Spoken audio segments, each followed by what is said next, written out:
Welcome back to another edition of the Course Creation Incubator Podcast. I'm your host, Gina Onativia, here to help you get excited about marketing, promoting, putting out your offers in a bigger way, and creating the online-based business of your dreams.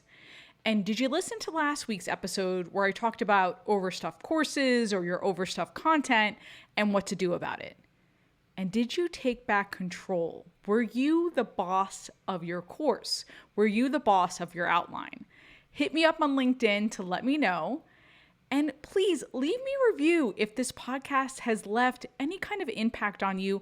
Love to read the different reviews that come in, and then let me know when you leave a review. Now, if you guys have been listening to the podcast, you know we're big tennis fans in the Espinosa Onativia household. We are just obsessed. Tristan plays, my 10-year-old, soon-to-be 11-year-old plays, and the U.S. Open, the last slam of the year, is our Super Bowl. I mean, we love football too, and it's the beginning of football season. Go Eagles. Now, we love the U.S. Open, though, because it's our slam. It's our home slam. And there's just an electricity and an energy in the air. The night matches are just incredible. They play way into the night. So for us on the Pacific Coast, it's wonderful. We can watch tennis at 10 o'clock. And this year was especially exciting for the US Open because the Americans, specifically the men and the women too, but let me tell you, the American women have been fantastic all the time, okay? Ever since I was growing up, to Serena dominating. And the American men, not so much.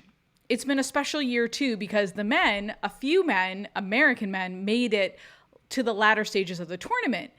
An American woman named Jessica Pegula, who has never made a Grand Slam final, made the final for the first time. And she had a coach, this guy David Witt, for a really, really long time. And she just decided to make a change. She decided to change it up because she had made it to a series of quarterfinals, misses consistency, made a ton of quarterfinals, never semifinals or a final. So she changes her coach in the last few months, I think this year.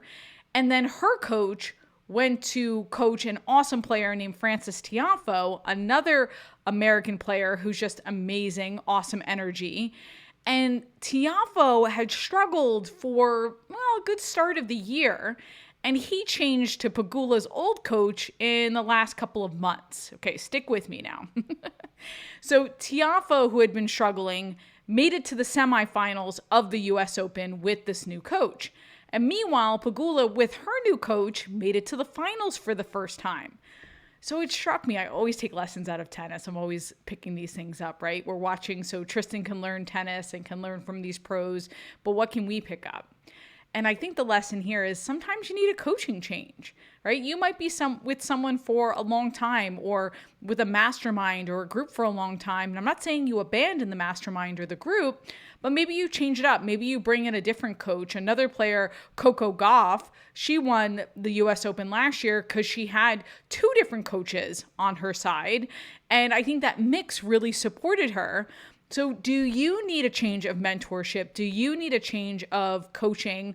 To think about that, to think about who's at your side, who's fighting for you, who's looking at your business with expert eyes, and is it time for a change? And yes, if you would like me to look at your business with my expert eyes, I would love for you to apply for a done for you. I take a couple a quarter. CourseCreationBoutique.com/course. If you want to apply to get your course done, we do starter courses, lead gen courses, signature courses, live courses, whatever you want, we do it in terms of getting it done. And you know what? Sometimes it's just great to work with a coach who's been there, knows the steps, holds you accountable to getting it done. And who knows, maybe you could make the US Open finals too, whatever that looks like for you. Now, in the meanwhile, when we're not watching tennis, and yes, we are getting some work done as well, I've been having some great phone calls with some former clients, new potential clients, and just some colleagues about what does it mean if you want to go out there with a course. Maybe you're not ready to build it all just yet.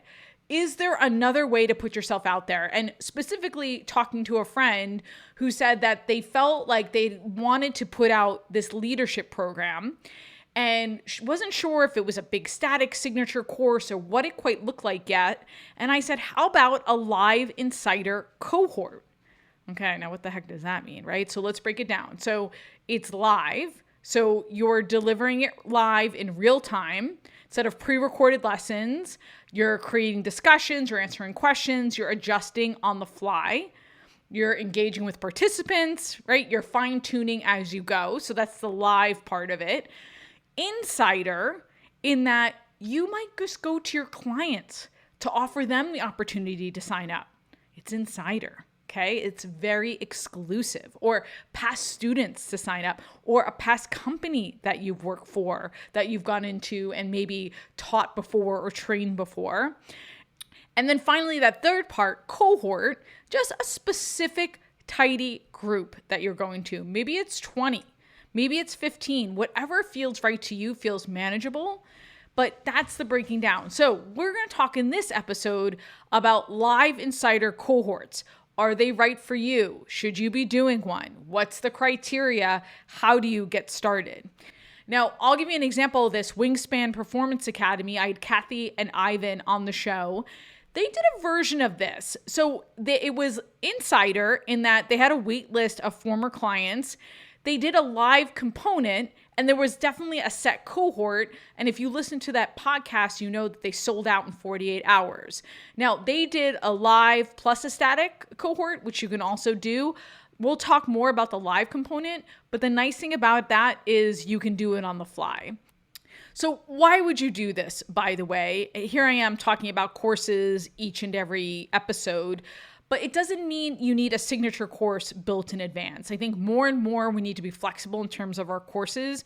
I think they need to take a different shape. So I said this in the beginning of this episode, like whether you're doing a starter course or a lead gen course or experiential, or it's coaching, right? With like a little bit of a course component, it's a different kind of experience. And I think we need to be flexible in terms of what we're delivering in this day and age. So I love this idea for a number of reasons. Number one, to test an idea, to test this concept that you want to put out in a bigger way, and to see if it's a moneymaker for your business, right? You never know unless you're going to put it out there, but maybe you don't want to put it out there in a bigger way. So this is a great way to test the waters and see how it fits with the rest of your business. Second, I love this idea because you don't have to put a bigger campaign around it. You're not going to go out to a bigger audience. You're not going to use affiliates. Insider. You are going to go to past clients, past students, past organizations you've worked with, like I mentioned before. Okay, so you don't have to put together a formal email campaign. You don't even have to do a big sales page. We'll get to that in a minute. You can keep it contained. That's why I love this idea, right? It's not a big blown out campaign.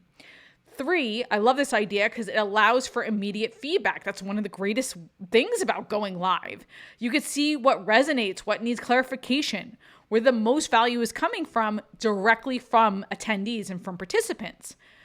Rather than spending months creating a course and hoping it lands, live cohorts are a great way to refine your content as you go and making sure you improve it before you scale it.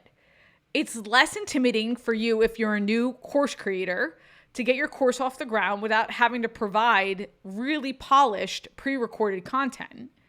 And then also, it gives you a little bit of freedom to let it fly, right? So if you're like, I'm not quite sure what I'm doing with this, it's okay. You can come up with a rough outline and kind of roll with it.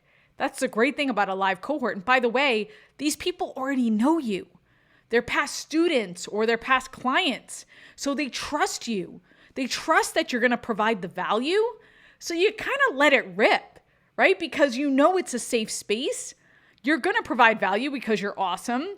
And these people trust you. So you can go for it. You can take risks. You can play with things. You can play with stories. I know when I kept doing my 6-week accelerator live, and I've talked about that in past episodes, as I got used to it more and more and I did it live and I knew the people in my space, I would throw out different metaphors and stories, and some of it would stick and land and I would save it for the future, and some of it, not so much, but that's okay. I had the freedom and the flexibility to do that, and that's awesome. And that's why it's a win-win for some of you to launch an insider live cohort. Okay, so how do you know if this is a good fit for you? Well, I mentioned it before. You've got some clients under your belt, students, organization that you can reach out to. Also, people have been asking you like, hey, what else you got, right? So Wingspan Performance, Kathy and Ivan talked in that other episode about how folks would come up to them and say, hey, I can't afford your year-long program. What else you got? And that's one of the reasons why they put together that first cohort, so they could provide that other option at a lower price point, so they could expand their reach, so they could get their content out there in a bigger way.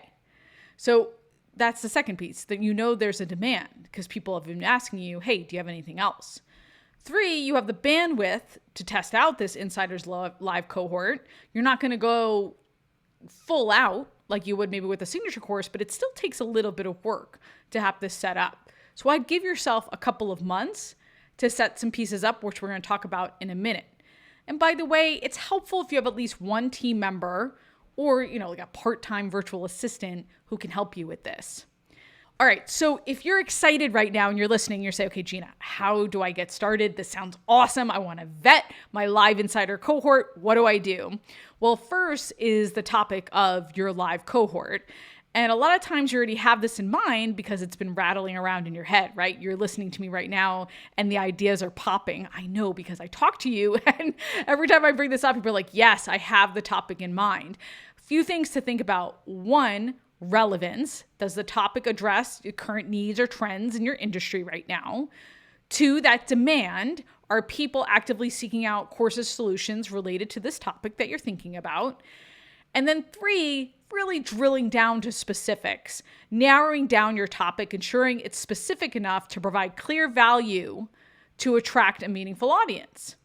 So that's first. You want to think about your topic, right? So you're excited, you want to move forward. Here are the first steps.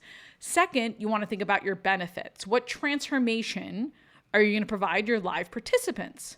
What will they be able to do or understand after completing these live workshops or sessions with you?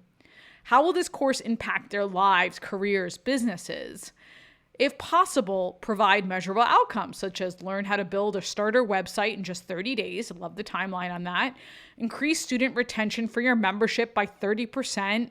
And then maybe there's a timeline to do in the next 6 months. And then think about that so what rule that we learned from master writer Megan O'Leary, who's like the greatest copywriter I know. I'll link to both of her episodes in the show notes. O'Leary's always pushing me to say, so what? So she'll say, what is this really about? And then I'll give her maybe a start of a benefit bullet and she'll say, so what? Or so they can what? Keep digging, keep getting specific, because that's what's going to make people move to want to do business with you. Third, you're going to want to think about your audience, right? The specific former students or clients that you want to go to with this offer. So I was just meeting with my business coach and I'm thinking about putting together a different kind of package. And she said, okay, as one of your steps, make a list of 5 people in this industry that you're going to go out to with this package that is connected. So all the things that we've been talking about, these former students, organizations, whatever, make a list. Is it corporate? Is it entrepreneurs, business owners? Are they specific organizations? Are they nonprofits that you're going to go out to? This is the time to make that list of specific names. Okay, 4, how long do you plan to teach it and how will you deliver? Determining the duration is super important. Will it be a few weeks, a couple of months? I don't recommend going over 3 months because you're testing the waters. I don't want you doing this for a year if you're not sure of how it's going to pan out. How many live sessions will you plan to have? Maybe you'll do 1 a week, 2 a week. You'll want to plan out your session lengths. 1-hour weekly sessions, 90-minute deep dives. Then you could decide on the ideal duration for each session based on your audience's availability. How will you deliver the material? Zoom, Google Meet, another platform? Is it going to be all live or will there be a mix of live sessions and pre-recorded content? I've seen clients do that. Or you're going to use Q&A, chat, polls, etc. to keep participants engaged. Okay, so these are all things that you want to think about when going live. I'll link to that episode where I walk through why going live is so awesome. And then 5, what are your launch dates? You'll need to determine your timeline. Typically, you should decide on a pre-launch. So you get that wait list out there, start building up awareness. Then you're going to decide on your cohort start date. Think about choosing a launch date that gives you lots of time to prep that aligns with your participant needs, and make sure you're avoiding holidays or industry events. And then I mentioned that simple sales page, which can really help you to convert interest into participants. Now, I don't think you need a big sales page because, again, you're going to people that know you, that probably know your content, but you want enough information that they can make a decision, right? So you do want those benefits that we talked about. They want dates, they want pricing, what's included, like number of sessions, and sprinkle in a number of testimonials. Yes, they know you, but they still want to make sure people are getting results. Include a clear call to action, and it could be low key, right? So it's directly to your shopping cart. If you're using Kajabi, you could do a shopping cart even if you're going live. I love Thrivecart. I'll link to that in the show notes as well. And then I'll also link to some episodes where you've done on sales pages to help inspire you. Now you'll notice I didn't talk about what you will teach. I'll link to my posted exercise process to give you a head start with this. And then listen to last week's episode to make sure you don't crush your audience with too much content. All right, I've given you a lot to chew on, but I don't want to leave you until we talk about what's next. You've gone live with your insider cohort. What are the next steps? You've got some options. One, you call it one and done. And that's okay. That's part of what's awesome about this live insider cohort. You could decide, you know what? This content's not for you, or it didn't resonate with your audience, or it just doesn't fit into your business. Cool. You tried it. You went for it. Great job. Or second, you can refine it and put it out in a different way, or you could just tweak it. I continue to tweak my 6-week accelerator every cohort that I launched. Or maybe third option, you create a static live course hybrid. Maybe you take some of the videos that you recorded the first time, and then you add a live component to it, and it's kind of a hybrid. Or 4, maybe you team up with another expert and leverage both your audiences. There is no one size fits all when it comes to course creation, like we're always talking about. Make the experience work for you. Let me know what you think. If you're going to go ahead and launch an Insider Live cohort, I'd love to hear about it. Hit me up on LinkedIn. Think about getting my expert eyes on you. With our Done For You service, we take a few a quarter. Go to coursecreationboutique.com/course. Make sure you're subscribed. I've got some awesome guest episodes coming up. Until next time, go create, be you and be brilliant, and get it done.